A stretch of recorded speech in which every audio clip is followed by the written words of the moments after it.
नाम है मनमोहन। अच्छा, हाँ, उसे लगा हो सकता है कोई आदमी हो, पर वो भोला भाला जो व्यक्ति था ना, वो भगवान रोज बिहारी जी के मंदिर में जाता था और बिहारी जी को मनमोहन कहकर बुलाता था। सब भगवान को भगवान देखते थे, पर वो अपने मित्र की तरह एक अटैचमेंट हो गया था भगवान से। तभी क्या हुआ कि कोई बड़े सेठ कलकत्ता से वृंदावन आए और उन्होंने भगवान का एक बढ़िया मंदिर बनवाया और ठाकुर जी बिठा ले, राधा कृष्ण, भगवान श्री कृष्ण को बिठाया। केवल भगवान श्री कृष्ण ही थे, बस कृष्ण को बिठाया। अब सेठ जी ने कहा पुजारी किसे बनाएं, तो सबने कह दिया कि ये आदमी बढ़िया, वही पंडित जी।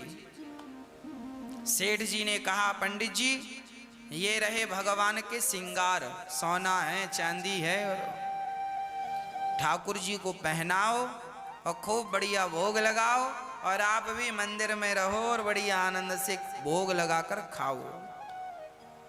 सेठ जी चले गए। अब पुजारी जी, वही भोले भाले पंडित जी, भगवान को टुकुर टुकुर देख रहे हैं। अच्छा, वो भी अज्ञानी थे, मतलब कभी पूजा करी नहीं, पाठ किया नहीं, कोई पढ़ाई लिखाई थी नहीं। भगवान की पूजा कैसे करते हैं पंडित जी को ये भी पता नहीं था। तो भगवान के जितना श्रृंगार था, पंडित जी ने देखा कि ये हार तो बड़ा वजनदार है, और देखा तो भगवान बड़े छोटे से।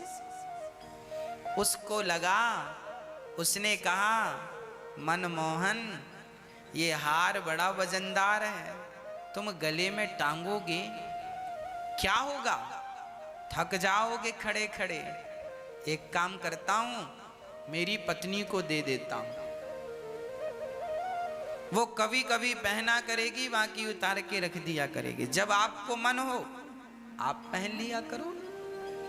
अब वो हार सोना चांदी लेकर गया और अपनी पत्नी को दे के आया। पत्नी बोली कहाँ से ले आए? बोले कहा था ना मनमोहन मित्र है, आज मिला है। पत्नी ने कहा हमें बताओ कौन है? ये बैठे हैं। पत्नी ने कहा ये भगवान है। तो उसने कहा हाँ पता है ये भगवान है। अरे तो इनका सामान हमें दे रहे हैं। अरे सुनो, तुम दोनों कभी कभी अदल बदल के पहन लिया करो, अभी तुम पहनो, जब ये कहेंगे तो इन्हें दे देंगे। कोई चोरी करके थोड़ी भाग रहे हैं, घर की बात, हम ही तो पुजारी हैं। जाओ। पत्नी को समझा कर भेज दिया। अब पुजारी जी खड़े हैं। अब पुजारी जी पूजा कैसी कर रहे हैं सुनिएगा। पुजारी जी कह रहे हैं भगवान से, सुनो प्रभु, हमने सुना है आपको नहलाना पड़ता है, आपके लिए बताओ कितनी बाल्टी पानी लाएं? आप एक बाल्टी में नहा लोगे कि 2 बाल्टी लाएं कि 3 बाल्टी लाएं? अच्छा सुनो मनमोहन, श्याम सुंदर, ऐसा करो कि पता नहीं हमारी बाल्टियों के पानी से आपको संतुष्टि होती है कि नहीं।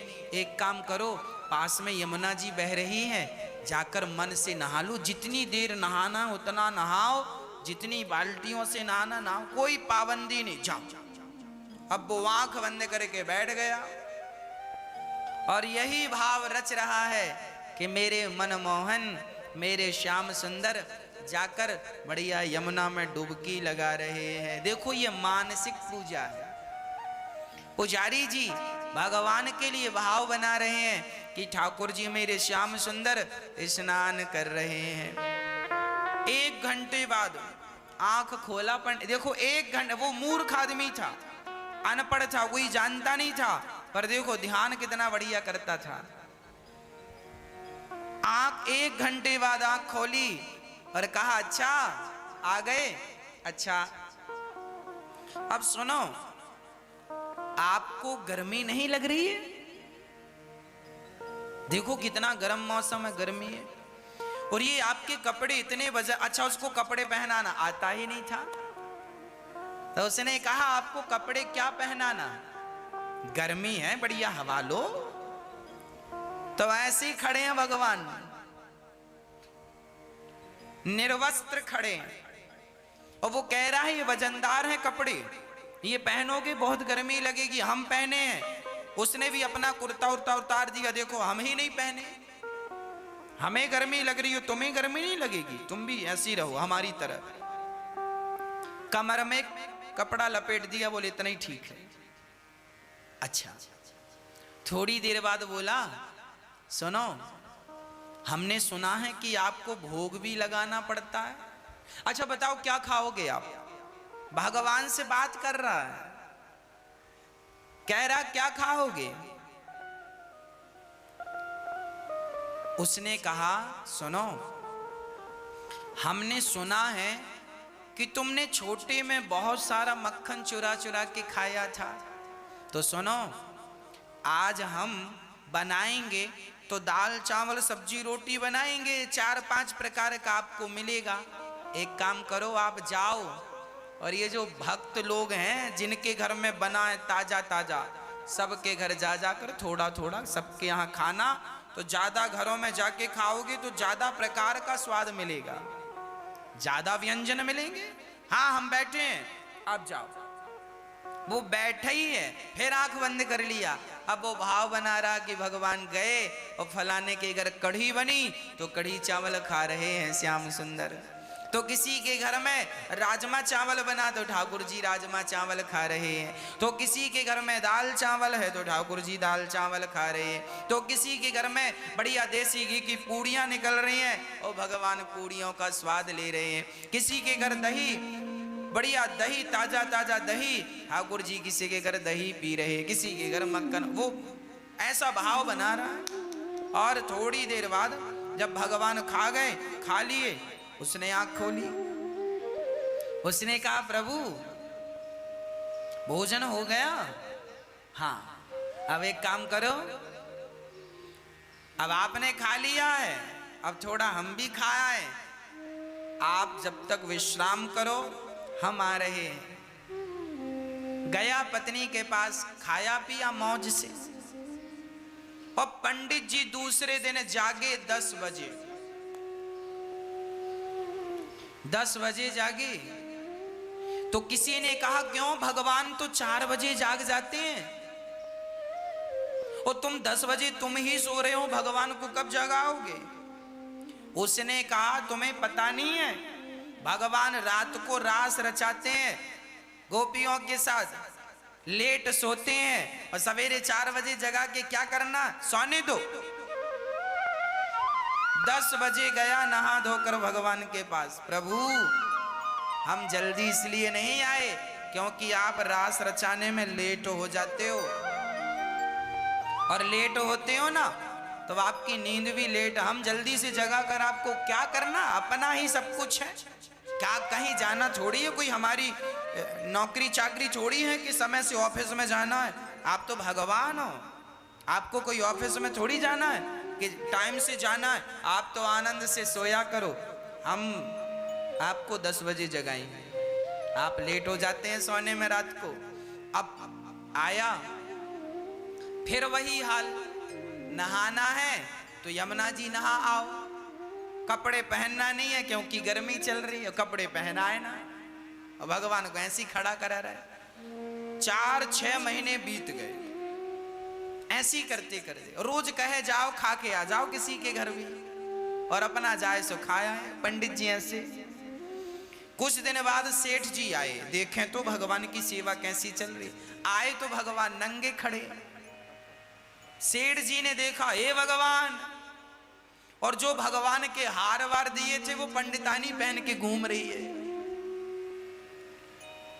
अब सेठ जी बड़े गुस्सा, हे पंडित जी क्या किया आपने, ओ भगवान के आभूषण कहाँ गए, और नंगे क्यों खड़ा कर रखा, कपड़े क्यों नहीं पहनाए। पुजारी जी ने कहा सेठ जी गर्मी चल रही, आपने भी कुर्ता पतला पहना, और भगवान कितने मोटे मोटे कपड़े हैं, आपने कोई पतले कपड़े तो दिए नहीं। भैया मोटे कपड़े पहनाएंगे पसीने में डूब जाएंगे, अभी बोलेंगे उतार दो, हमने पहनाए ही नहीं जब उतार नहीं है तो।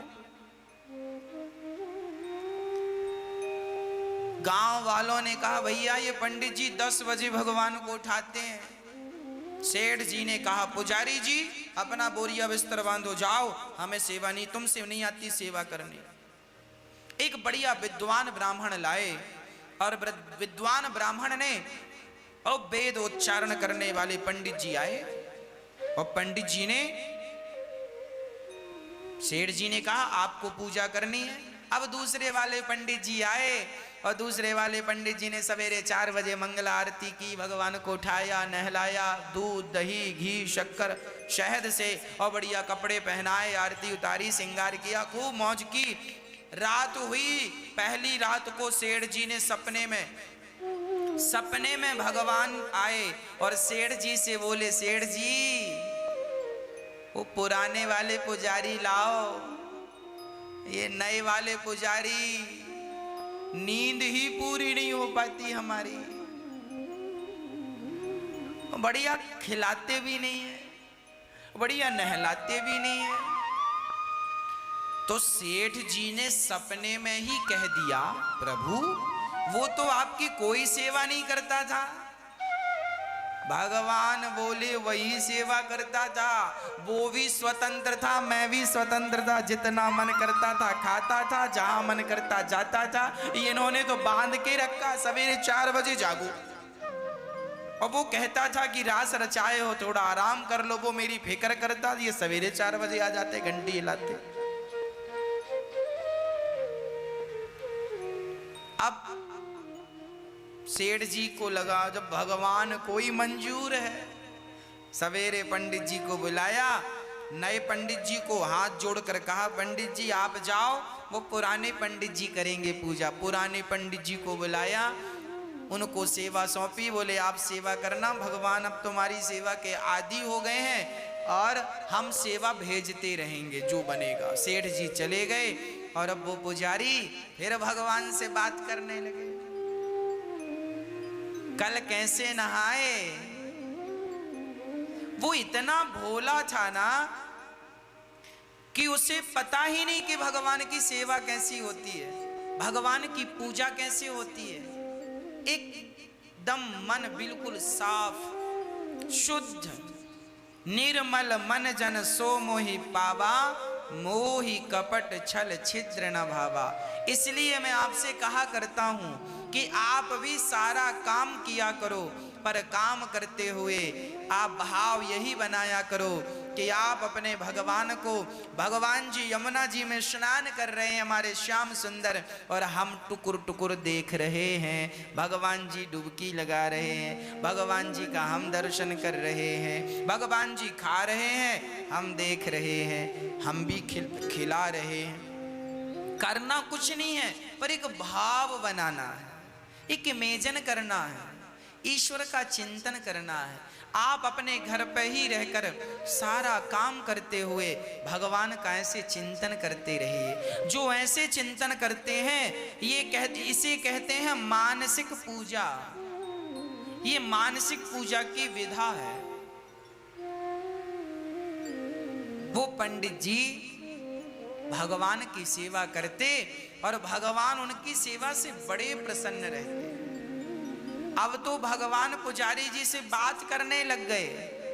पुजारी जी कहते नहा आओ, तो भगवान नहा के आए, ये आंख बंद किए हैं, तो भगवान ही आवाज लगाते पुजारी जी हमने नहा लिया, अच्छा ये बताओ कपड़े पहनोगे ना, आज मत पहनाओ गर्मी ज्यादा है। और जब सर्दी आई तो पंडित जी बढ़िया सॉल वॉल ओढ़े बैठे। पुजारी जी ने कहा सुनो आज तो सर्दी है तो कपड़े पहना दें। भगवान बोले पहना दो। तो पुजारी जी को आता ही नहीं था कौन सा कपड़ा कहाँ पहनाना, तो नीचे वाला ऊपर पहनाए, ऊपर वाले कपड़े। जो यहाँ दुपट्टा डालने था तो दुपट्टा कमर में लपेट दिया, और जो कमर में पहनाना था उनका घेरा लहंगा जैसा वो गले पर बांध दिया। और भगवान के गले पे पूरा छाता जैसा बन गया। और बड़े प्रसन्न से कहे कि प्रभु आपने पहन लिए कपड़े, सर्दी तो नहीं लग रही है? भगवान बोले तुमने छाता बना दिया है ना, तो सर्दी ऊपर ही ऊपर रह जाती है, नीचे नहीं आ रही है। अब भगवान मुस्कुराए और वो जाने ही ना कि कैसे कपड़े पहनाने हैं। वो ऐसे पहना था उल्टे। और सर्दी थी सो बोले कि आप खाने जाओगे? सुनो, भगवान बोले आज हमारा मन नहीं है कहीं जाने का, बहुत सर्दी है, हवा चल रही है ठंडी ठंडी। आज पंडितानी ने जो बनाया है वो ले आओ। तो वो गया, पंडितानी ने जो बना रखा था पत्नी ने, तो पत्नी ने परोस दिया, खाओ। बोले अभी नहीं खाएंगे, आज भगवान को सर्दी लग रही है, कहीं गए नहीं खाने, आज ठंडी ठंडी लहर चल रही है, हवा, तो आज हम उनको यहीं खिलाएंगे। थाली लेकर गया और भगवान से कहा प्रभु रोज तो आप खाते थे, और रोज भगवान पूछता था आज क्या खा के आए? तो बोला आज फलाने के घर गए तो वहाँ कढ़ी चावल खाए, उनके यहाँ गए तो आज पूरी सब्जी खाई, उनके यहाँ गए तो बढ़ई बन रही थी वो खाए, उनके यहाँ गई तो ये खाया, सब भगवान बताएं। और आज बोला प्रभु आज तो कुछ नहीं, आज तो सिंपल दाल चावल सब्जी रोटी है, आप खाओ। भगवान खाते हैं, वो टुकुर टुकुर देखता है। भगवान उन्हीं को मिलते हैं भक्तों। भगवान खाते भी हैं, भगवान आते भी हैं, भगवान बात भी करते हैं, भगवान चलते फिरते दिखते भी हैं, पर कब? जब हम सहज बन जाएं, सरल बन जाएं, हमारा प्रेम सिर्फ भगवान के चरणों में हो जाए, हम उनके हो जाएं। जिस दिन हम उनके हो जाएंगे उसी दिन भगवान तुम्हारे हो जाएंगे, बात पूरी हो गई। हम उनके हो नहीं पाते, हम उनके होते हैं तो 5% 10%, जबकि काम बनेगा 100% से। वो पुजारी जी